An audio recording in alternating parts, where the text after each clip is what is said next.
One of the issues with the V6 Ford engine is it's a great big lump of cast iron, and fuel quality has changed since the car was made. So on a red hot day when you're stuck in traffic, the fuel starts to vaporize in the carburetor and it stalls. It's a known fault on these engines. So what I've done to rectify it, first of all, I've rerouted the fuel line and wrapped it in insulation that helps keep it cool. I've also fitted a fuel cooler with a little electric fan on the fuel cooler. There is, I don't think the camera will pick it up, there's an additional electric cooling fan which is thermostatically controlled. That's just to push air through the engine bay, and I've improved the air intake, which now picks up through the chassis, so it gets cool air going into the air filter. Everything is being done using existing holes, including an additional electric fuel pump, which is great for helping to start the car when it's stood for a long time, and also when it's red hot and you're stuck in traffic. It's all operated just by one switch underneath the dashboard, which uses, let me try and find it there, an existing hole, and everything could be taken off, leaving no damage whatsoever. The car has been restored to a very good standard, but it's not concours. As you can see, if I try and zoom in on the slam panel, this is original paint, and there are some little dots of surface rust on there, including on the original panel. We didn't paint that. Likewise, inside the bonnet, I don't know if I can pick up this, there is one little bit of rust on the bonnet. Can you make that out? So it isn't perfect, it's very good. I don't want to tell anybody it's perfect. On the corners of the bumpers, there's some very light scuff marks. You don't really notice it, especially when it's polished, but they are there. There's a tiny little stone chip on the front. And there's a couple of places where there's a bit of overspray. It's actually not rusty, but there is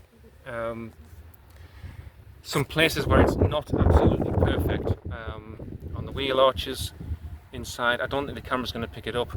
You have to be very finicky to notice it, but it is there. There are some little bits that are not absolutely perfect.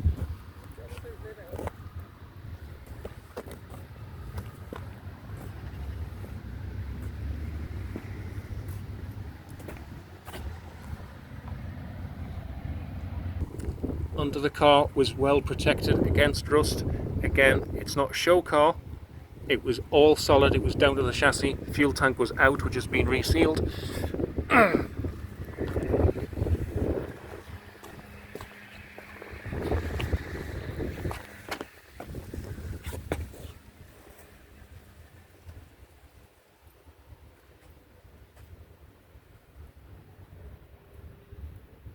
Everything was wax oiled. I'm trying to show you as much as I can underneath. There's no rot there, but if you want perfection, then you're going to have to do a lot of extra work to it. But it's much nicer to have just an honest car that you can drive. There's also, on the leather, which is original factory leather, there is some patina of age. So on the driver's seat, again, I'm hoping the camera will pick this up. You could easily reconalize this and it would be perfect. We like the patina of age. It's very comfortable. The seat isn't dirty. That is some slight age wearing on it on the driver's seat, which I don't think detracts from the vehicle, but it's down to personal preference. The door checks do have a lot of the original paint because the car was sprayed in its original colour of Venus Gold, and one of the reasons it's in reasonable condition is it did have wax oil from a very early age, if not absolutely new, and some of it's still on the bottom of the doors. We haven't bothered to polish that off. You could if you wanted to, but it serves its purpose of keeping the doors in good condition. Hence, when it looks dirty, it's actually wax oil. Inside the boot shows a lot of original paint that wasn't restored. There is, if I can try and focus in here, some tiny surface dots. And one problem area on Granadas is these channels, which were cut out and re-welded, new metal put in. That's where the rainwater comes out from the sunroof. There's a tiny little imperfection in that one in there.